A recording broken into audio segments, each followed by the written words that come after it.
Bonjour les trosos et bienvenue sur la chaîne Born to be Wine. Et aujourd'hui je vais vous parler des différences entre les diverses appellations vinicoles en France, telles que l'AOP, l'AOC, l'IGP et Vin de France. Alors, qu'est-ce que l'AOC? Eh bien c'est simple, l'AOC c'est un label créé par l'INAO en 1935 afin de protéger les vins créés en France, les vins produits en France. Afin de bénéficier de cette appellation, il convient de respecter plusieurs critères. Un cahier des charges très strict et très drastique. Un cahier des charges avec plusieurs critères, tels que l'encépagement, le rendement maximal à l'hectare, la taille de la vigne, la vinification. Vous avez tout un tas de critères, la méthode de culture, voilà, c'est un truc draconien. Et ce qui fait que, alors, d'un côté c'est très bien parce que ça permet de filtrer, entre guillemets, la qualité des vins et d'avoir une qualité suffisamment optimale pour les consommateurs, quoi. Avant d'être commercialisé sous l'appellation, par exemple l'appellation Savigny-les-Beaunes, et ben, le vin qui va être présenté à l'INAO pour être dégusté. Et après, ils vont dire, ben, ça respecte le cahier des charges, c'est bon. Est-ce que c'est suffisamment qualitatif pour être dans cette appellation? C'est bon. Si ça respecte ces critères-là, le vin sera officiellement connu sous l'AOC. Ensuite, l'appellation, l'AOP. Donc, qu'est-ce que l'AOP? Donc, ça signifie appellation d'origine protégée.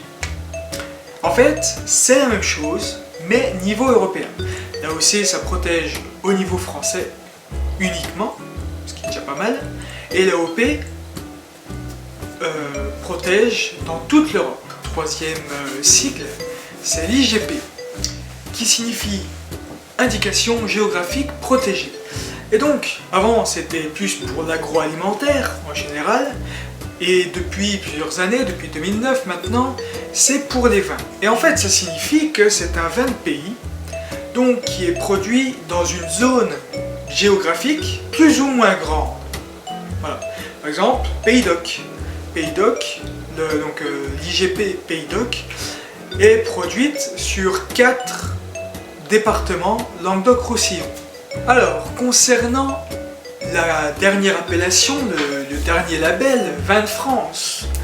Alors lui, Vin de France, généralement, il est très mal accueilli, autant par les consommateurs que par les professionnels. Tout simplement parce que, en gros, sa signification, c'est généralement c'est les vins de très mauvaise qualité. Alors qu'en fait, non, ce n'est pas ça.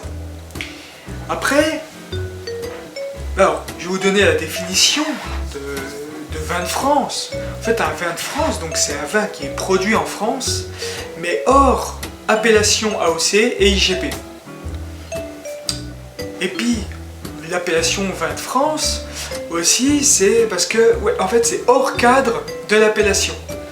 Par exemple, je sais pas moi, vous voulez faire un vin de France avec du chardonnay, avec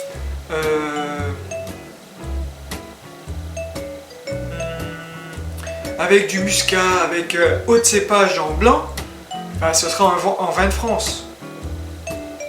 Après, vous voulez faire un rouge pareil avec du pinot noir, mais avec du cabernet sauvignon, du carignan, et peut-être d'anciens cépages qui ne sont pas autorisés dans l'appellation, et ben ce sera un vin de France.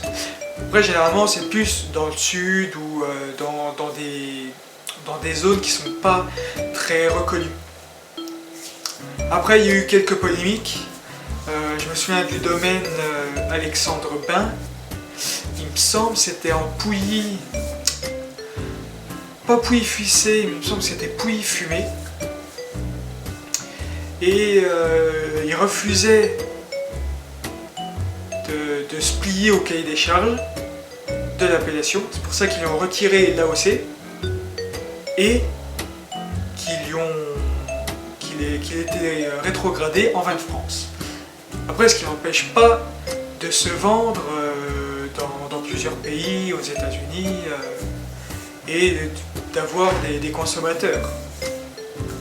Donc voilà, l'appellation vin de France ne veut pas dire mauvais vin.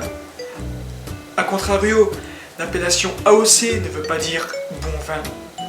On peut trouver de tout. Après, généralement, dans les vins de France, c'est vrai qu'on va trouver de tout. Du très très bon au très moyen, très aux horribles, Bon, j'espère que les roseaux, vous avez aimé cette vidéo. Et j'espère avoir été clair. Après, si vous avez des questions, n'hésitez pas à me les poser en commentaire, sous la description de la chaîne. Pareil, n'hésitez pas à me soumettre vos idées de sujets. Là, j'en ai une, j'ai eu une idée de sujet pour peut-être pas la prochaine vidéo, mais pour les prochaines, notamment les contenances et leurs différents noms. Voilà, ça peut être une prochaine idée. N'hésitez pas à soumettre vos idées aussi en commentaire. Ensuite, n'hésitez pas à liker, à partager, à mettre la cloche pour connaître mes prochaines vidéos quand elles vont sortir. Ensuite, abonnez-vous. Voilà. Et n'oubliez pas cette phrase: le bon vin réjouit le cœur de l'homme. Et avant de nous quitter, buvez avec modération, mais sauvez un vigneron. Et je vous dis à bientôt les roseaux pour une prochaine vidéo.